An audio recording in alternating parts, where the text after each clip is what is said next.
Public Sénat.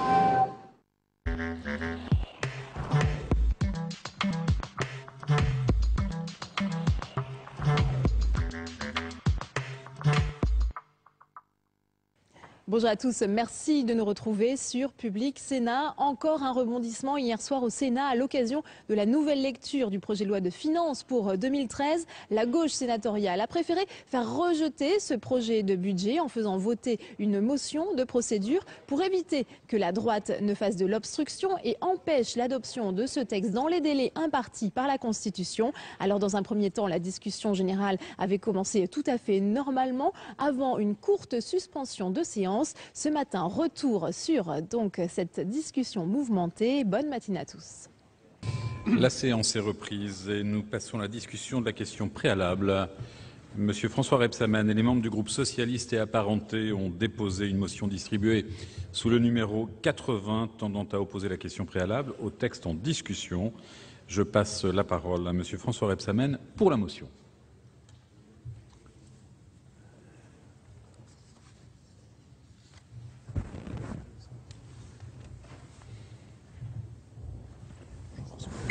Tu vas bien ?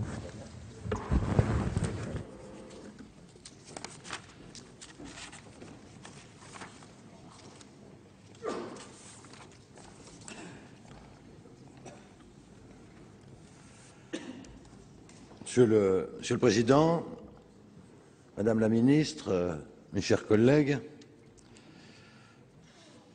il se passe décidément toujours quelque chose au Sénat. C'est donc maintenant, ici au Sénat, c'est sur le Sénat que sont braqués les feux des projecteurs. Parce qu'avouez qu'il est quand même pour le moins étrange pour le président du principal groupe de la majorité sénatoriale, soutien affirmé de longue date du président de la République et du Premier ministre, d'appeler le Sénat à constater que, selon la formule consacrée, il n'y a pas lieu de poursuivre la délibération sur le projet de loi de finances pour 2013, soit en réalité sur un texte essentiel du gouvernement qui travaille sous leur responsabilité. Cependant, je voudrais le dire d'entrée, cette décision, bien sûr, elle s'impose. Non pas comme un désaveu du choix du gouvernement que nous, sénateurs socialistes, avons soutenu tout au long des dernières semaines de discussion budgétaire, comme l'ont fait d'ailleurs nos collègues députés, mais comme un refus, mes chers collègues, comme un refus des artifices et un constat de blocage. Un refus des artifices d'abord, car la première lecture du projet de loi de finances aurait pu permettre, selon le calendrier prévu, d'examiner l'ensemble des crédits du budget général de l'État sur la base des travaux de nos rapporteurs spéciaux, qui avaient beaucoup travaillé, et des rapporteurs pour avis. C'était le mercredi 28 novembre, ici même au soir. Et j'interpellais les collègues de l'opposition, dont nous connaissions le vote final, pour leur dire « Vous n'avez pas le droit ainsi de laisser à part, de ne pas permettre le débat sur les missions. Vous n'avez pas le droit de ne pas permettre que tous nos collègues qui ont fait ce travail de fond, qui ont rapporté devant leur commission, ne puissent pas le faire ici même au Sénat en assemblée plénière. Rien, en réalité, rien n'a été débattu sur ces missions. Et donc, un refus des artifices, disais-je, mais aussi un constat de blocage, car l'absence d'accord sur le contenu de la première partie a rendu malheureusement impossible ce débat, laissant le soin à l'Assemblée nationale de prendre en compte un certain nombre de préconisations des sénateurs qu'avait formulées par ailleurs le rapporteur général du budget. Certains groupes politiques qui avaient exprimé leur désaccord tant sur les dépenses que sur les recettes, et qui avaient voté contre la première partie, ont fait connaître tout dernièrement en commission des finances leur souhait de reprendre aujourd'hui la discussion sur l'ensemble du texte par une abstention J'appellerais une abstention blocage par une abstention blocage sur la première partie. Pourquoi? Parce que tout le monde le sait bien, ce débat serait purement artificiel. Les positions des différents groupes sur les recettes ont déjà été clairement exposées pendant les travaux en commission, ce qui condamne d'avance les amendements qui pourraient être présentés, voire adoptés. Le rapporteur général l'a rappelé. Si c'est pour faire uniquement aujourd'hui du théâtre ici, au Sénat, dans le but, mes chers collègues, dans le but d'empêcher le gouvernement de pouvoir agir à travers sa loi de finances adoptée dans les temps, eh bien, nous nous y opposons. En outre, la demande d'un nouveau travail en commission des finances, exprimée par son président, fait peu de cas du travail réalisé tout au long des mois d'octobre et de novembre, qui avait permis, je le crois, un certain nombre d'avancées sur ce texte. Pourquoi le reprendre, lui dirais-je, aujourd'hui, si celui mené pendant 2 mois ne le satisfaisait pas? En réalité, le choix purement tactique de l'opposition de s'abstenir aujourd'hui, et pas le 28 novembre, de s'abstenir aujourd'hui sur la première partie, afin d'avoir une discussion sur l'ensemble du texte, aurait eu ses justifications, bien sûr, en première lecture. Ce fut d'ailleurs le choix de certains sénateurs de l'opposition. Mais si ceux-là même qui le demandent aujourd'hui ne l'ont pas fait, c'est parce qu'il n'y a aucun doute sur votre démarche. Certains, dans l'explication de vote qu'ils avaient donnée en première partie, je pense à notre collègue Philippe Adnot, déclaraient qu'en s'abstenant, il n'en approuvait pas le fond du texte de la loi de finances, mais voulait, je cite, permettre au Sénat de jouer son rôle, tout son rôle, d'analyser, de critiquer, de proposer, mission par mission, le projet de budget présenté par le gouvernement. Si aujourd'hui notre collègue s'abstenait, ce serait pour les mêmes raisons, et je soulignerai la cohérence de la démarche que peuvent avoir certains, et la continuité des choix, même s'il y a des désaccords de fond. En revanche, il est impossible de trouver des raisons valables à défendre pour la première fois aujourd'hui cette position à quelques jours, à 3 jours de la suspension des travaux du Sénat. En particulier, s'agissant de ceux qui affirmaient il y a quelques semaines, comme le président Marini lors de son explication de vote sur la première partie, je cite, « Quelle qu'ait été la qualité de l'appui dont nous avons bénéficié de la part de nos services, quelle qu'ait été la qualité de la présidence ou des interventions de Monsieur le ministre, il va falloir que nous prenions nos responsabilités. » Cette responsabilité était de voter contre. Or, en considérant qu'il faut aujourd'hui reprendre l'ensemble de ces travaux, je crois que Monsieur le président Marini fuit ses responsabilités institutionnelles et se comporte en agitateur d'opposition. Je vous cherchais, excusez-moi, je vous cherchais sur le banc. Mais je sais que vous avez très vite pris les habits de l'opposant. La cohérence manque aussi à nos collègues de l'UDI, qui avaient dans un premier temps, j'avais cru comprendre, souhaité s'abstenir sur la première partie, puis avaient décidé de voter contre en séance publique, avant de revenir aujourd'hui à leur position initiale. D'ailleurs, c'est M. Arthuis qui avait dit, je cite, « Je ne veux pas voter contre la première partie, car j'estime que le Sénat a une contribution essentielle à apporter en matière d'économie de dépenses qui viennent en discussion en deuxième partie. » Et il le découvre aujourd'hui. Cette discussion n'a finalement pas eu lieu parce que son groupe a finalement décidé, à la veille du vote, de voter contre. Il n'est certes pas interdit de changer d'avis, mais quand cela porte sur le même texte, vous connaissez cet adage juridique, cet adage qu'il faut bien citer en latin, mais on peut le faire, ça plaira au président Marini, mais il y a beaucoup de latinistes sur les bancs de la gauche, n'est-ce pas, mon cher collègue Hervé? Eh bien, on pourra le dire, nemo auditur propriam turpitudinem allegans. Et donc, mais bien sûr, j'ai pas voulu faire, pour ne pas être vexant, des citations de cours d'école, mais quand même, aujourd'hui, ne croyez-vous pas que vous êtes un peu l'hommage que le vice rend à la vertu? Moi, je le crois. Parce qu'il y a une hypocrisie certaine dans votre démarche, cachée, La démarche, elle est cachée. Ce que vous voulez, c'est empêcher que dans des délais constitutionnels, le projet de loi de finances soit adopté, parce qu'il faut que tout soit terminé vendredi, vous le savez. Et donc, je dis aujourd'hui que vous êtes dans un esprit d'agitateur et d'opposant et de blocage vis-à-vis de la démarche sénatoriale qui est engagée ici. Au regard d'ailleurs de l'incohérence de ces changements de position successifs, il est évident que le seul objet d'un examen intégral du projet de loi par le Sénat n'a comme seul but que de retarder son adoption. Tout le monde l'a bien compris.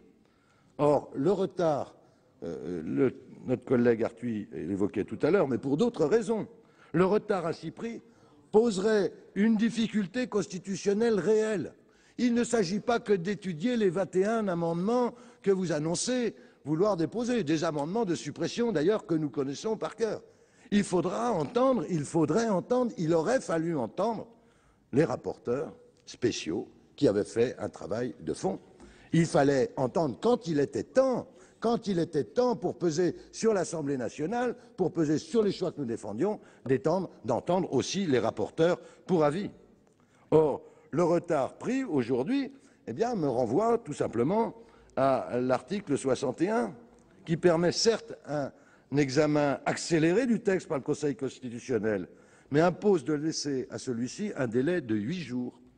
Une adoption tardive du texte par le Parlement empêcherait donc sa promulgation avant le 31 décembre de la fin de l'année.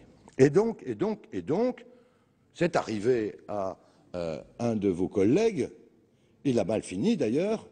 Je me rappelle de Raymond Barre qui avait été confronté à cette difficulté majeure d'être obligé de faire par ordonnance. Avouez que ce n'est pas ce que vous voulez, ce n'est pas ce que nous souhaitons. En tous les cas, ce n'est pas du tout ce que souhaite la majorité sénatoriale. La situation économique, j'ai entendu quelques arguments tout à l'heure qui méritent quand même d'être relevés. La situation économique impose une mise en œuvre rapide des priorités de justice fiscale, de justice sociale, décidées par la majorité à l'Assemblée nationale, devant lequel le gouvernement est responsable. Mes chers collègues, vous pensez tactique, nous pensons aux Français. Nous voulons redresser notre pays. Il en a bien besoin, bien besoin. Je cherche notre collègue de Montgolfier, je ne sais pas où il est parti, mais je voudrais lui dire, il en a bien besoin. Il devrait se rappeler l'état dans lequel vous avez laissé notre pays il y a à peine 7 mois. Mais enfin, un peu de mémoire. C'est vrai, comme le disait François Mitterrand, quand la gauche arrive au pouvoir, c'est que la droite a mis le pays en faillite. C'est toujours comme ça que ça se passe. C'était le cas en 81, le voilà. C'était le cas en 81. C'était le cas en 97 où vous ne pouviez pas rentrer dans l'euro. Et c'est encore le cas aujourd'hui. Il faut dire qu'aujourd'hui, vous ne le contestez pas. Vous ne contestez pas d'avoir laissé le pays en faillite, puisque vous l'avez même mis sur le dos de vos prédécesseurs. En 2007, vous aviez déjà déclaré qu'il était en faillite. Alors 5 ans plus tard, avec votre politique, c'était une grave faillite. Et c'est à nous d'y faire face aujourd'hui, et nous le faisons. Voilà. Alors, on va saluer les quelques avancées grâce à l'éminent travail mené par notre rapporteur qui ont pu être obtenues. Aller plus loin aujourd'hui, mes chers collègues, serait vain en raison du rejet du texte certain devant notre Assemblée, ce qui laissera le dernier mot, mais c'est ce que vous avez souhaité depuis bien longtemps, le dernier mot à l'Assemblée nationale. Question couleur politique, cela ne nous gêne pas. Nos collègues députés soutiennent le gouvernement, nous soutenons aussi ce gouvernement et les textes qu'il nous présente. Sur le reste, je renvoie à nouveau chacun à ses responsabilités et à son incohérence. J'espère que les groupes de la majorité sénatoriale refuseront ce qu'on peut appeler des manœuvres dilatoires, irresponsables, et j'appelle d'ailleurs plus largement l'ensemble des groupes à faire en sorte à l'avenir que le temps parlementaire soit pleinement utilisé lorsqu'il est disponible et pas après. Et donc, mes chers collègues, en application de l'article 44, alinéa 3 du règlement du Sénat, je vous demande, mes chers collègues de la majorité sénatoriale de voter cette question préalable et de décider qu'il n'y a pas lieu de poursuivre la délibération sur le projet de loi de finances 2013. Je vous remercie. Merci, cher collègue. La parole est à Monsieur Marini contre la motion. Monsieur le Président, Madame le Ministre, mes chers collègues, cette séance est vraiment surprenante. Monsieur le Président Rebsamen, vous avez un certain temps siégé dans l'opposition. Avez-vous jamais voté en faveur de la première partie de la loi de finances présentée par des gouvernements que vous combattiez? Avez-vous jamais émis un vote positif sur l'article d'équilibre étant dans l'opposition? Je ne crois pas. Je n'en ai pas le souvenir. Mais reconnaissez que le rôle de l'opposition, la responsabilité de l'opposition, c'est d'argumenter pour l'avenir et de contester ce qui lui semble contestable dans les positions défendues par le gouvernement. Nous n'avons pas fait autre chose. Maintenant, si l'article d'équilibre en première lecture a été repoussé par le Sénat, ce n'est pas dû à l'opposition. Vous vous êtes adressé à l'opposition pendant votre intervention, mais l'opposition n'est en rien responsable du rejet de l'article d'équilibre. C'est un groupe qui se dit encore membre de la majorité sénatoriale et qui en est totalement responsable. Et vous le savez, Monsieur le Président Rebsamen, aussi bien, voire mieux que moi. Alors, maintenant, vous essayez de démontrer, et notamment dans le communiqué de presse que vous avez transmis, que nous nous livrerions à je ne sais quelle manœuvre. Vous me qualifiez d'agitateur de l'opposition. Mais avez-vous regardé le nombre d'amendements déposés? Le groupe UMP a déposé une vingtaine d'amendements. Le groupe CRC, qui appartient théoriquement, bien qu'il vote contre, dans certains cas, à la majorité sénatoriale, a déposé lui aussi une vingtaine d'amendements. Et vous savez fort bien, en parlementaire rompu à la procédure parlementaire que vous êtes, que si l'on entrait dans l'examen en nouvelle lecture, compte tenu du petit nombre d'amendements et en même temps du fair-play qui existe au Sénat, qui est une tradition de cette Assemblée, mais vous savez fort bien que nous pourrions venir à bout de cette seconde lecture en 2 journées de débat. Et il n'y a aucune espèce de menace à l'égard du gouvernement et de sa capacité à tenir les délais pour rendre la loi de finances exécutoire. Bien entendu. Donc, il me semble que la manière habile que vous avez utilisée est cependant une ficelle un peu grosse. À la vérité, il y a une grosse difficulté de coordination et de cohérence de la majorité sénatoriale actuellement. C'est bien cela qui ressort et qui vous contraint à cette contorsion extraordinaire consistant pour le principal groupe de la majorité à ne pas vouloir examiner le budget proposé par le gouvernement que ce principal groupe soutient. C'est quand même un très singulier paradoxe. À la vérité, s'il y a encore, et vous en faites la démonstration vous-même ici, s'il y a encore une majorité au Sénat, c'est une majorité négative. Enfin, au moins pour les textes économiques, financiers et fiscaux, parce que pour d'autres textes, le rapport est différent. Mais sur tous les textes, loi de programmation des finances publiques, loi de finances rectificative, sur tous les textes essentiels, loi de financement de la sécurité sociale, en matière économique, financière, fiscale et concernant les prélèvements obligatoires, eh bien, le gouvernement n'a plus de majorité positive dans l'hémicycle du Sénat. C'est ce que nous observons. Et vous-même faites usage différemment d'une majorité négative que vous allez en effet pouvoir obtenir sans doute sur le vote de la question préalable, ce qui est quand même bien l'initiative négative par excellence, puisque visant à ne pas examiner un texte que vous approuvez. Mes chers collègues, je crois qu'il est inutile d'en ajouter beaucoup plus. On comprendra que le groupe UMP et d'autres groupes au sein de cette Assemblée soient prêts à faire l'exercice d'examen des différents articles. Et je conclurai en rappelant une raison de fond.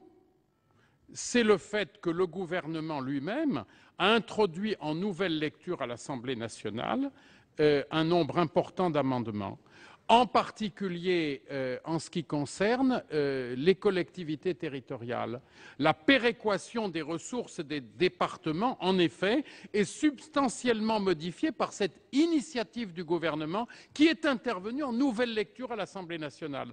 À la limite, Monsieur le Président Rebsamen, ne pourrions-nous pas convenir ensemble, par une sorte de gentleman's agreement, de n'examiner que ces dispositions en laissant passer toutes les autres, n'est-ce pas? Et ce que nous serions susceptibles de faire, et je prends à témoin mes collègues, nous n'abuserions naturellement pas de la situation, mais cela supposerait que vous retiriez en cet instant la motion visant à opposer la question préalable.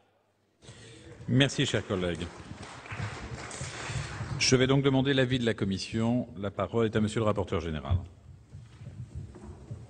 Merci, Monsieur le Président. Je vais être très bref. La situation est simple. L'Assemblée nationale a adopté le PLF après sa deuxième lecture et a intégré un certain nombre de nos propositions. Malheureusement, elle n'a pas pu véritablement intégrer toutes les idées que nous avions sur la deuxième partie, puisque la deuxième partie n'a pas pu être évoquée au Sénat.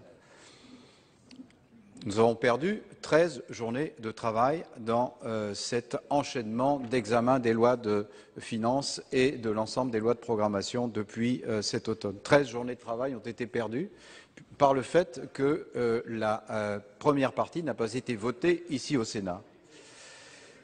C'est un constat. Et face à ce constat, on voit aujourd'hui surgir un sentiment de remords de la part de certains de nos collègues qui, depuis ce matin en commission, nous disent « Bon sang, mais c'est bien sûr, on a pris la mauvaise décision, on aurait dû voter autrement, on aurait dû laisser le Sénat travailler en totalité sur la première lecture et ainsi être en capacité d'expliquer aux députés, eh bien, voici la vision du Sénat sur l'ensemble des textes, l'ensemble des articles et en particulier tout ce qui concerne les collectivités. Et nous n'avons pas été en mesure de le faire aussi fin que nous l'aurions souhaité, ce travail de pédagogie, ce travail d'explication. Alors j'entends bien ce remords qui s'est exprimé en commission ce matin et qui a conduit certains de nos collègues de l'opposition à dire finalement on va changer notre point de vue et maintenant on va se remettre au travail dans les quelques heures qui restent pour aller jusqu'à la fin de la session budgétaire, alors qu'on a perdu 13 journées, on nous demande de reprendre ce travail sur une centaine d'articles en quelques heures. Chers collègues, vous connaîtrez que c'est quelque chose qui est particulièrement exigeant. Je pense que chacun ici n'a pas peur du travail que cela nécessiterait, mais je crains qu'il y ait une objection majeure. En effet, si on fait ce travail, après tout, on pourrait s'accorder pour dire qu'il faut faire ce travail. Ça n'aurait de sens que si ces amendements étaient adoptés et, en l'occurrence, si le projet de loi de finances était adopté dans cette seconde lecture au Sénat. Parce que si le projet de loi de finances n'est pas adopté, et l'opposition nous a dit qu'il voulait faire ce travail, mais qu'il voulait voter contre tout de même à la fin, ça veut dire, monsieur Marini, ça veut dire simplement que vous demandez de travailler pendant des heures et des jours et des nuits en complément de ce qui a été fait, mais que vous nous dites de toute façon, ce travail, on veut qu'il soit fait, mais ça ne servira à rien puisqu'on va voter contre et qu'il n'y aura aucune possibilité d'inscrire dans le projet de loi pour 2013 tout ce travail qui aurait été fait ici. Alors je ne comprends pas la logique de cette démarche, Monsieur le Président. Je ne comprends pas la logique consistant à inciter à un travail tout en nous disant d'emblée, eh bien on votera contre à la fin. Donc je comprends bien qu'on est dans une recherche de faire durer ce débat, de rechercher un blocage et de nuire au gouvernement dans sa volonté d'aboutir sur son projet de loi de finances et d'empêcher le gouvernement d'agir au plus vite pour redresser nos finances publiques, restaurer la croissance et remettre le pays d'aplomb. C'est bien ça aujourd'hui l'enjeu. Et c'est pour ça que nous avons, nous, le souhait qu'il puisse agir au plus vite et non pas de se satisfaire de situations de blocage telles que celle qui nous est proposée aujourd'hui. Je crains qu'il y ait un virus malfaisant qui se soit un peu installé dans le paysage politique français ces dernières semaines, celui qui consiste dans certaines organisations politiques à faire durer les palabres sans fin et à faire des votes sans fin.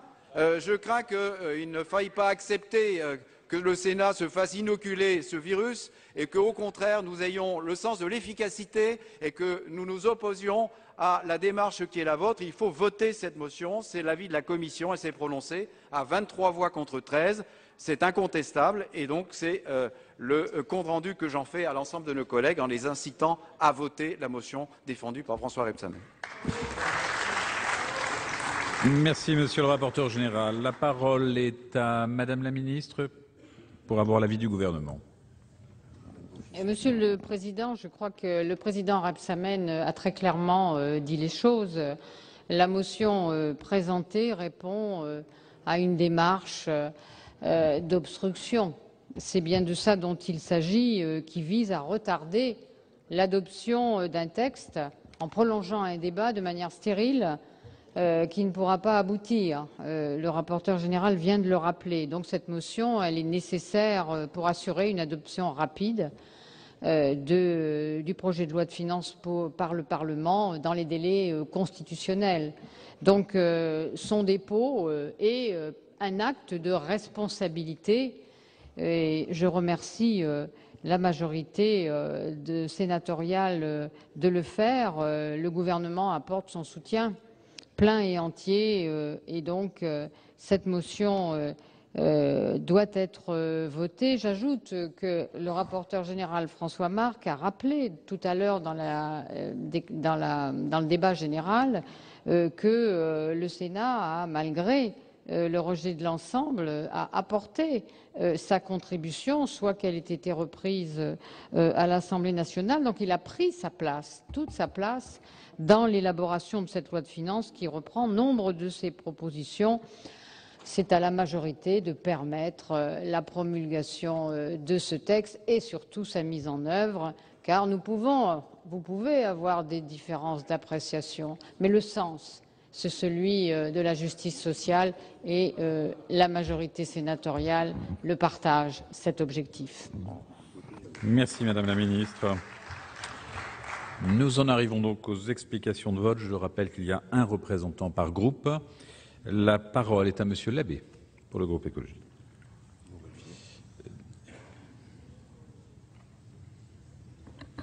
Merci Monsieur le Président. Monsieur le Président, Madame le Ministre, mes chers collègues, j'ai observé la gravité de ton du président Rebsamen pour présenter ce moment qui est très particulier, et c'est avec la même gravité que je voudrais m'exprimer. Comme je l'ai indiqué en discussion générale, malgré un certain nombre de réserves, des réserves qui se veulent constructives, parce que, Madame la Ministre, avec le gouvernement, avec le groupe majoritaire socialiste, nous souhaitons vivement discuter pour pouvoir avancer ensemble. Cependant, groupe de la majorité, nous avons souhaité voter pour ce projet de loi de finances. En première lecture, toutefois, le Sénat a décidé de rejeter la première partie de ce projet de loi et, conséquemment, le projet tout entier. On peut bien sûr regretter que, de ce fait, le Sénat perde incontestablement de son influence dans le processus de co-construction de la loi que nous menons avec l'Assemblée. Il est en particulier profondément dommageable que le Sénat n'ait pu se prononcer dans le cadre de ce PLF sur les questions concernant les collectivités territoriales qui constituent le cœur de sa compétence et à propos de laquelle son expérience est aussi reconnue qu'attendue. Néanmoins, cette décision du Sénat est la conséquence des choix politiques des uns et des autres, et cela, il convient qu'on le respecte. Le texte qui nous est présenté aujourd'hui en seconde partie ne diffère de celui que nous avons étudié en première lecture qu'à la marge. Or, ce ne sont pas des détails qui ont décidé les uns et les autres de se prononcer sur ce texte. Comme l'équilibre politique de notre Chambre est identique à celui qu'il était il y a quelques jours à peine, il va de soi que les positions des différents groupes politiques n'ont pas changé. Or, ce matin, donc j'ai appris, puisque je n'y étais pas, et pour cause, nos collègues de l'opposition ont décidé, contre toute attente, de s'abstenir sur la première partie du projet de loi, qu'ils fustigent pourtant au seul motif qu'ils souhaiteraient avoir maintenant un débat sur la seconde partie. J'ai écouté avec attention le président Marini tout à l'heure, qui nous a fait un grand numéro d'acteurs de théâtre. Et pour le moment, et je vais parler au singulier, un acteur de théâtre ou de cinéma ne fait pas honneur à la France. Alors n'allons pas imiter ce genre d'acteurs. Or, alors que le droit aujourd'hui, le droit d'amendement est désormais restreint à l'entonnoir, alors que l'Assemblée a désormais fortement imprimé sa marque sur ce texte, voilà que vous sollicitez un débat devenu impossible quelques jours seulement après l'avoir refusé, quand il pouvait encore se tenir dans de bonnes conditions. Le regard que porte sur nous le peuple français, on doit y faire attention. Aujourd'hui, c'est notre Assemblée qui ne sort pas grandie de ces petites manœuvres politiciennes. Et je vous le dis, il faut vraiment, et je le dis du fond du cœur, que l'on fasse attention au peuple français et que l'on n'aille pas jouer des jeux. Je crois que ce temps est fini. On a à discuter dans la majorité. Parfois, il peut arriver qu'une majorité ait besoin de se construire. Eh bien, on va la construire. On aura à discuter. Pour avancer dans l'intérêt supérieur de la nation et du peuple français. Et c'est parce que le groupe écologiste ne veut pas laisser notre institution se faire instrumentaliser par une opposition qui aujourd'hui se comporte, je suis désolé de le dire, d'une manière indigne. C'est parce que nous souhaitons que soient respectés les équilibres politiques de notre Chambre dans toute leur diversité. Et c'est aussi parce que nous considérons que le débat parlementaire est une affaire sérieuse que nous, écologistes, nous voterons cette question préalable. Merci, chers collègues. La parole est à Monsieur Delahaye pour explication de vote. Oui, Monsieur le Président, Madame la Ministre et mes chers collègues, pour ma part, moi je suis un jeune sénateur, je suis un petit peu surpris par ces débats. J'ai fait partie en commission de ceux qui prenaient l'abstention sur l'article d'équilibre. Non pas que j'approuvais le budget, mais il me semblait que mon discours, qui est d'avoir des efforts beaucoup plus importants sur les dépenses, méritait que l'on débatte de la seconde partie ici en séance au Sénat. Et cette seconde partie sur les missions, j'y avais beaucoup travaillé, on a pas mal d'amendements, et il me semblait qu'il était souhaitable de pouvoir poursuivre. Et le débat a eu lieu au sein du groupe UDI. Donc au sein du groupe UDI, la majorité du groupe a porté son choix sur le fait de dire que l'on ne pouvait pas accepter les augmentations d'impôts qui étaient proposées dans cette première partie, et qui étaient particulièrement fortes, puisque je rappelle ces 20 milliards d'impôts qui venaient s'ajouter aux 7 milliards qui avaient été votés en juillet, donc 27 milliards. C'est vrai que c'est énorme, c'est un matraquage fiscal, je n'ai pas peur du terme, qui va malheureusement peser sur l'économie française et accentuer les effets récessifs que nous connaissons aujourd'hui.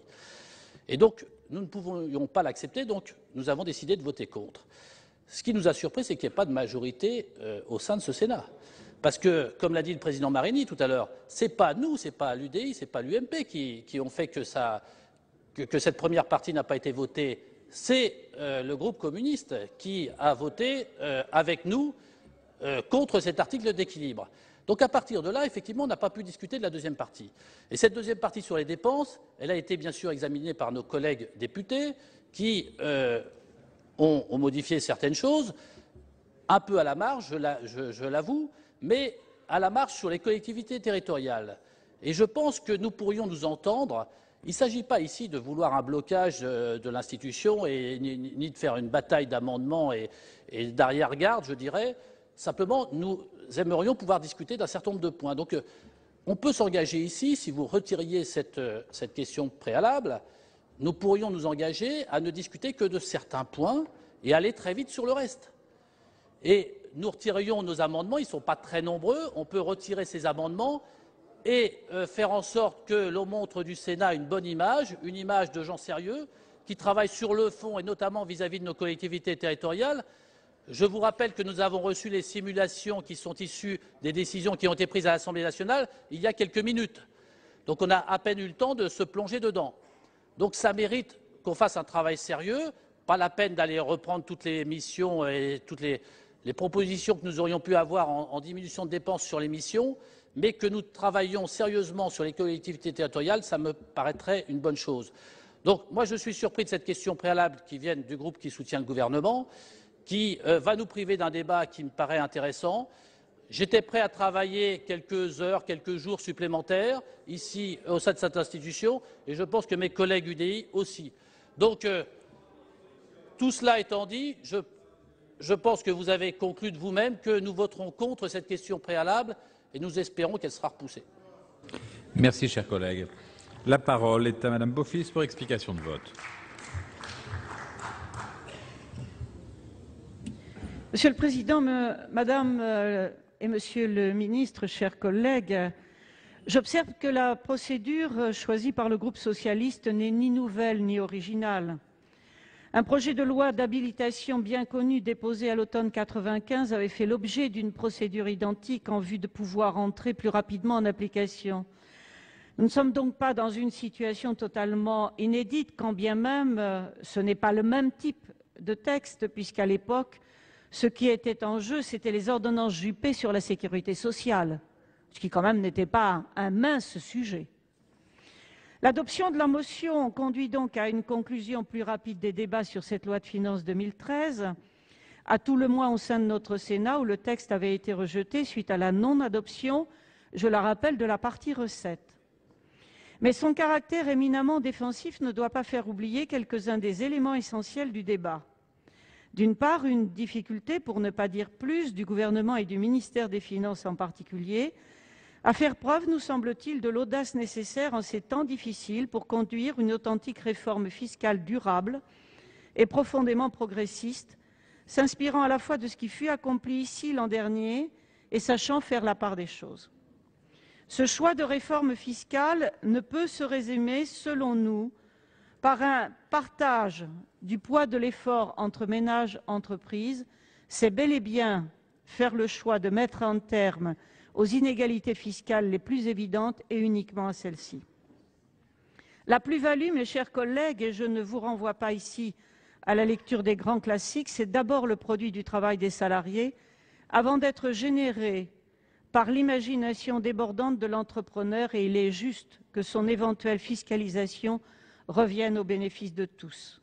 C'est bien pour cela qu'il ne fallait surtout pas céder aux pigeons qui ont tenu la plume de Bercy sur l'article 6. Nous pensons que ceux qui ont réalisé des plus-values importantes et bien souvent vendent leur activité avant qu'elle soit moins rentable, ne peuvent exiger d'être moins imposés qu'un salarié dont les revenus auraient progressé dans les mêmes proportions. La justice fiscale est un élément indispensable de notre système de prélèvement obligatoire.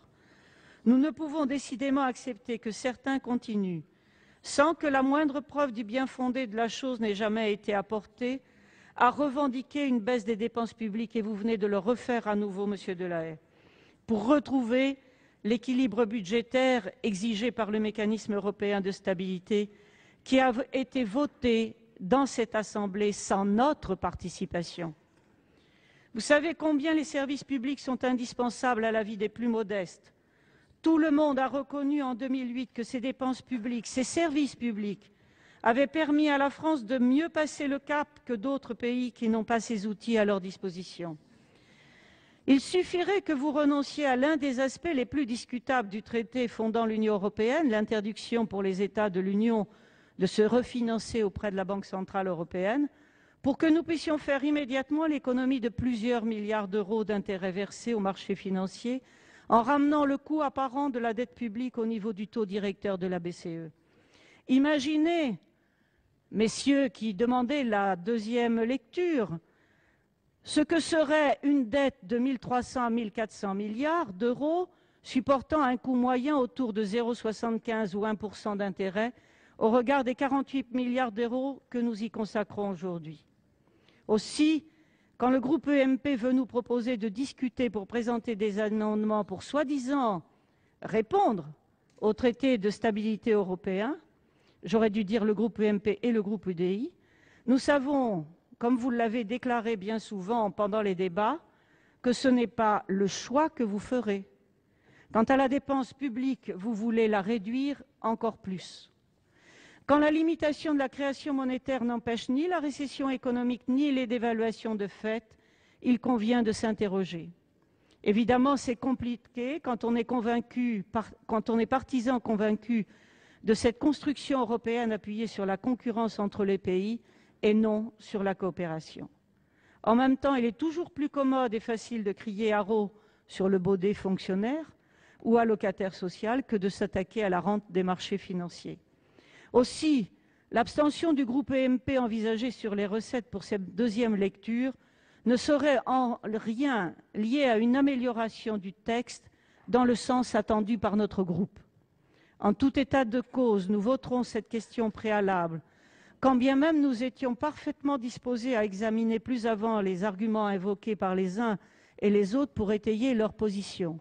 Notre présence d'ailleurs lors des débats du PLFR encore dernièrement, alors que sur d'autres bancs les nombres étaient plus qu'éclaircis, montre notre volonté de participer à ces débats. Nous le voterons tout en ne partageant pas le dernier alinéa de son texte, mais nous partageons le reste. Mais nous la voterons aussi, cette question, parce qu'il convient d'en appeler demain au dialogue nécessaire, tout simplement pour que la gauche sénatoriale, dans sa pluralité et sa diversité, puisse pleinement se retrouver dans la politique de réussite du changement attendu par nos compatriotes pour construire la politique de justice sociale et fiscale à laquelle nous sommes particulièrement attachés. Merci, chers collègues. La parole est à Monsieur de Montgolfier pour le groupe UMP. Merci, Monsieur le Président. Madame la Ministre, Monsieur le Ministre, à cette heure un peu tardive de la séance prolongée, je voudrais simplement, en répondant à quelques questions simples, vous redonner quelques chiffres. Tout simplement, première question, y a-t-il encore une majorité dans ce Sénat?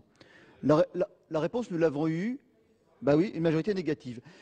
La réponse, nous l'avons eue samedi avec le vote sur une question importante, le crédit d'impôt compétitivité, qui a été rejeté par 203 voix contre 144. 203 voix contre 144. Et ce vote explique peut-être à lui seul la question préalable de ce soir, puisque finalement, il semblerait que le gouvernement ait peur de sa propre majorité. Alors, sans doute, j'ai entendu les arguments des uns et des autres, et notamment du président Rebsamen, nous ferions de l'obstruction. Nous ferions de l'obstruction. Alors, citons les chiffres à cet égard. Il y a eu sur ce projet de loi 76 amendements déposés. 76 amendements déposés, c'est un nombre relativement raisonnable, 23 par le groupe UMP. 23 amendements sur 76. Est-il dans l'obstruction? Non. Nous n'aurions déposé que des amendements de suppression. Autre argument. Nous aurions déposé des amendements de suppression, je voudrais là rétablir les chiffres. Nous avons déposé 11 amendements de suppression, c'est vrai, et 12 amendements purement techniques. Donc nous ne sommes pas dans l'obstruction, 11 amendements de suppression, tout est pour tout. Nous souhaiterions examiner la seconde partie uniquement pour faire de l'obstruction. En seconde partie, je vous rappelle que nous n'avons déposé que 2 amendements, le groupe UMP, et il y a en même temps des amendements qui ont été déposés, 2 par le RDSE, 4 par les rapporteurs spéciaux, notamment Jean Germain et Pierre Jarlier, Monsieur Patria en a déposé à lui seul 3, donc le groupe UMP n'en a déposé que 2. Où est l'obstruction? Et il faut rappeler que dans le même temps, à l'Assemblée, le gouvernement a déposé 63 amendements en seconde lecture sur le texte. Clairement, où est la vérité qui est raisonnable? Alors là, j'ai une proposition extrêmement raisonnable pour le coup, et je pense qu'il serait de nature à peut-être nous mettre d'accord dans cette enceinte, puisque nous regrettons tous, les uns et les autres, de ne pas pouvoir examiner des amendements techniques, notamment concernant les collectivités. Et c'est la raison pour laquelle le groupe UMP a retiré tous ces amendements de première partie. Tous ces amendements de première partie, et nous ne souhaiterions maintenant nous consacrer exclusivement qu'à l'examen des amendements de seconde partie concernant les collectivités, et en particulier aux amendements de nos collègues Germain et Géralier, qui sont absolument essentiels pour les départements. Je crois que les conseils généraux, les collectivités qui sont concernées nous remercieraient, parce que la version qui est issue de l'Assemblée nationale est catastrophique. Je crois qu'aujourd'hui, c'est une proposition raisonnable. On peut avoir fini, comme dit le président Marini, on peut avoir fini à minuit, on améliorerait le texte, et concrètement, je crois que ce serait l'honneur du Sénat de pouvoir défendre les collectivités, et c'est la raison pour laquelle nous faisons cette position, et je crois qu'on pourrait y souscrire. Et dans ces conditions, j'imagine que peut-être le groupe socialiste reviendra sur sa position. Merci, cher collègue. La parole est à Monsieur Café pour explication de vote. Merci, Monsieur le Président, Madame et Monsieur le Ministre. Il est vrai qu'il peut paraître insolite qu'un groupe de la majorité, le principal, dépose une question préalable contre un texte. Et quel texte? Puisqu'il s'agit de la loi de finances du gouvernement qu'il soutient. Ça n'est donc pas de gaieté de cœur que nous voterons sa question préalable. Et si nous le faisons, mes chers collègues, c'est que notre objectif est de préserver cette loi de finances et de faire en sorte qu'elle s'applique.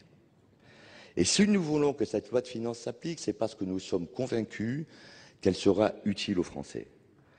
Que les crédits, par exemple, de l'éducation, que les crédits, par exemple, de l'enseignement supérieur et de la recherche, que les crédits, par exemple, de l'emploi, notamment, par exemple, pour les contrats d'avenir, seront utiles aux Français.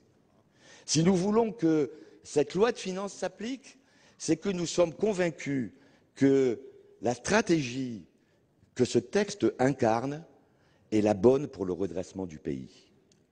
Et que franchement, après avoir mené le pays, je ne dirais pas à l'abîme, mais dans une situation dans laquelle il se trouve, endetté à hauteur de 600 milliards de dettes supplémentaires depuis 5 ans, avec un déficit du commerce extérieur de 70 milliards d'euros, avec 700 000 emplois détruits pendant 5 ans, avec cette situation-là, vous nous faites la leçon aujourd'hui sur ce qu'il faudrait faire et sur la politique qu'il conviendrait de mener.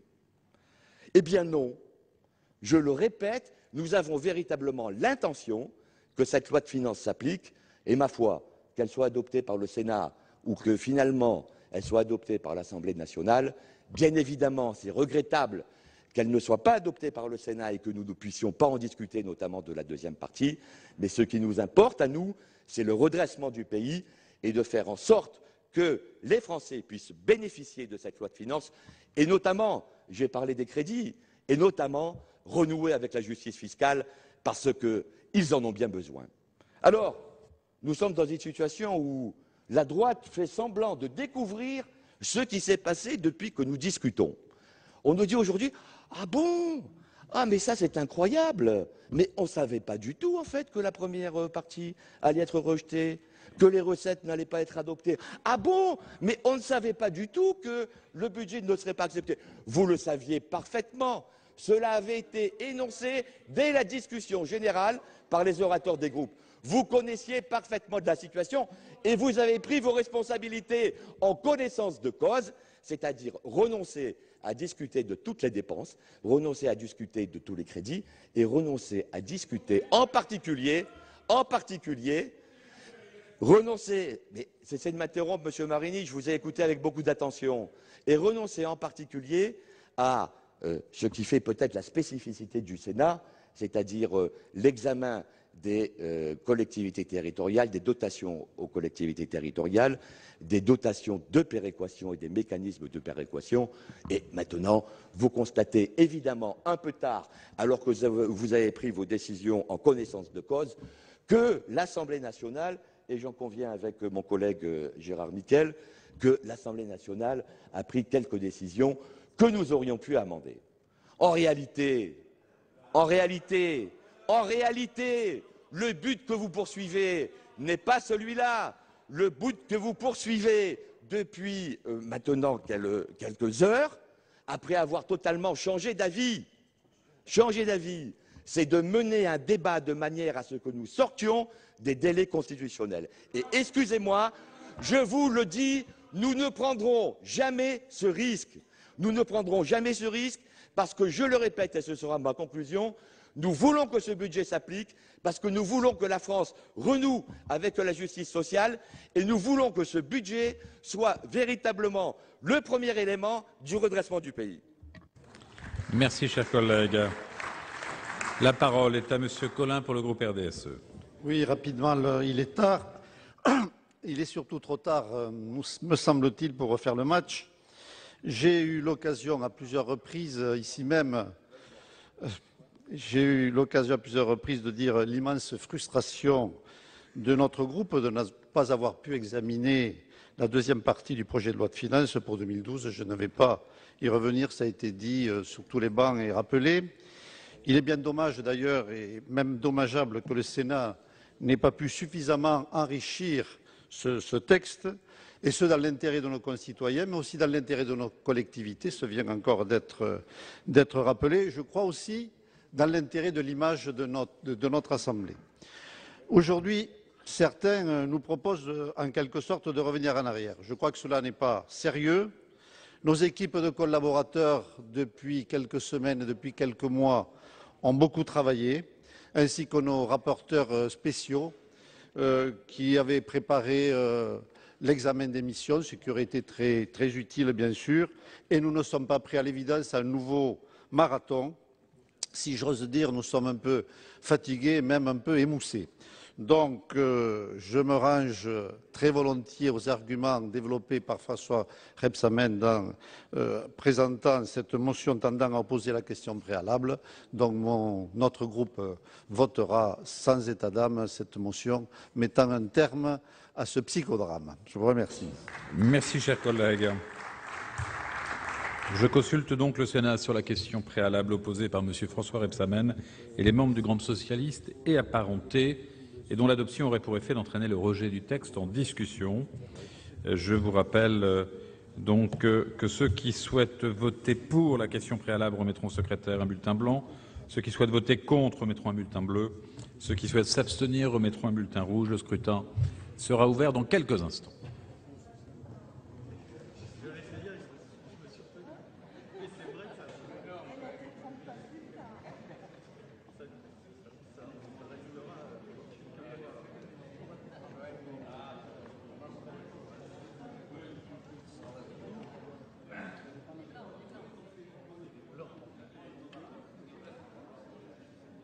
Le scrutin est ouvert.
Plus personne ne demande à voter. Le scrutin est clos. J'invite mesdames et messieurs les secrétaires à procéder au dépouillement du scrutin.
Résultat du scrutin numéro 73 sur la motion tendant à opposer la question préalable au projet de loi de finances pour 2013. Nombre de votants 346, nombre de suffrages exprimés 346, majorité absolue des suffrages exprimés 174, pour l'adoption 177, contre 169. Le Sénat a adopté la question préalable. Voilà pour l'adoption de cette motion de procédure qui, je vous le rappelle, a donc empêché l'adoption de ce projet de loi de finances pour 2013 qui était examiné au Sénat en seconde lecture. Le texte va donc très rapidement retourner à l'Assemblée nationale aujourd'hui pour une adoption définitive du premier budget du quinquennat de François Hollande. Très belle journée à tous.